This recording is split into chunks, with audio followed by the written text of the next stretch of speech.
Hi, second graders. So we're going to take a look at some of the topics that were covered in Unit 3, and then you can go in and take that Unit 3 test, and hopefully that'll help a little bit.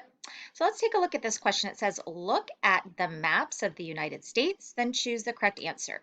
So here we have a map of the United States with our 50 states, and my question over here says, choose the correct answer. Which state borders Arkansas?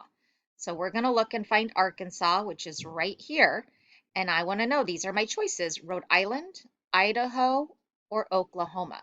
So if it borders it, we're going to see it somewhere touching the state. It's going to be going somewhere around and touching the state. So take a look here. And I see only one of these over here that's bordering Arkansas. See if you can find it and come up with that answer. The next one says, how many states border Oregon? Let's go ahead and find Oregon. And our choices are 3, 4, or 2. So here's Oregon. I can see here's one state, 2, 3, and 4. I see 4 states. We have California, Nevada, Idaho, and Washington. All of those are on the border.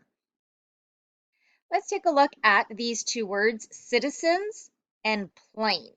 So one of the questions on your test is going to say match the sentences with the words.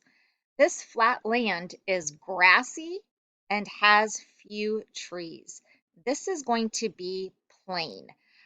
Plain, think about, it kind of even sounds like if I was talking about, if I was looking at something and I said, it's very plain. There's not a lot of things on it. Well, a plain, it's going to be a piece of flat land.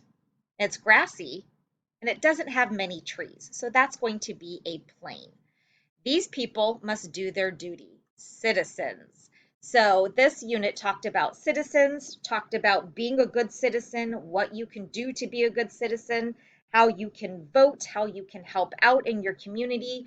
All these are part of being a good citizen. So that was just a quick review for Unit 3. I want you to go in and take that Unit 3 test if you're still confused.